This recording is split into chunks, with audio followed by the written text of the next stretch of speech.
வாழ்க வையகம், வாழ்க வையகம், வாழ்க வளமுடன். குரு வாழ்க, குருவே துணை. நாள் ஒரு நற்சிந்தனை. வேதாத்ரி மகரிஷி அருளிய வாழ்க்கை மலர்கள் என்ற புத்தகத்திலிருந்து அக்டோபர் 8. நான் யார்? நான் உடல் என்று குறுகி நிற்பதா? நான் மனம் என்று விரிந்து நிற்பதா? நான் உயிர் ஆன்மா என்று உயர்ந்து நிற்பதா? நான் பிரம்மம் என்று உணர்ந்து முழுதுணர்ந்து நிற்பதா? உருகி நின்றால் விரிவு இல்லை, விரிந்து நின்றால் உருக்கமும் விரிவும் மட்டும்தான் உண்டு, உயர்வு இல்லை. உயர்ந்து நின்றால் விரிவும் உயர்வும் மட்டும்தான் உண்டு, உணர்வு முழுதுணர்வு இல்லை. உணர்ந்து நின்றால் இவை அனைத்தும் உண்டு. உடல் தோற்றமாக இருக்கிறது, உயிர் ஆற்றலாக இருக்கிறது, மனம் உணர்வாக இருக்கிறது. மனம்தான் நான் எனில் மனம் என்ற ஒன்று தனியாக இல்லையே. உயிர்தானே மனம் என மறுபெயர் பெற்றிருக்கிறது. உயிரோ அணுக்கூட்டம், அணுவோ பிரம்மத்தின் இயக்க நிலை. எனவே நான் பிரம்மம் என்பது தெளிவாகிறது. நான் என்ற ஆராய்ச்சி இறை உணர்வில் முடியும்.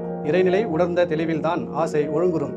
எது எல்லாவற்றிற்கும் பெரியதோ, எதைவிட பெரிது வேறொன்றும் இல்லையோ, அதுவே நானாக இருக்கும்பொழுது, அந்நிலை உணர்ந்த தெளிவில்தான் இருக்கும்போது, எனக்கு அது வேண்டும் இது வேண்டும் என்று அவா எழா இடம் ஏது? என்னை உடலளவில் குறுக்கிக் கொண்டிருந்த பொழுது எதனோடோ என்னை ஒப்பிட்டு கொண்டேன். அப்போது நான் பெரியவன், நான் வல்லவன், நான் செல்வன், நான் அழகன் என்றெல்லாம் கருக்கு வந்தது. ஒப்புமை இல்லாத ஒரு பெரிய பொருளாக நானே இருக்கும் நிலையை உணர்ந்து கொண்டு விட்ட போது எதனோடு என்னை ஒப்பிட்டு தருவது? ஆணவம் எழா காரணமே இல்லாமல் அல்லவா போய்விடுகிறது. நானே பிரம்மம் ஆக இருக்கிறேன், பிரம்மம் எல்லாமாக இருக்கிறது என்னும்போது எல்லாமே நானாக இருக்கும் நிலையையும் நானே எல்லாமாக இருக்கும் நிலையும் நான் உணர்ந்து மறவாமல் இருக்கும்போது எதன் மீது பற்று வைப்பது? என்னுடையது என்று பற்று எழா முகாந்திரமே இல்லையே.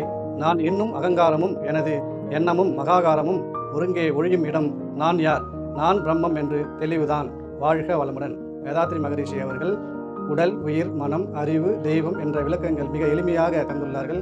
இந்த வகையிலே நான் யார் என்பது மிகவும் எளிமையாக தந்துள்ளார். இன்றைய சிந்தனை மிக சிறப்பாக அமைந்ததற்கு வாழ்க வளம் கூறி நிறைவு செய்கிறேன். வாழ்க வளமுடன்.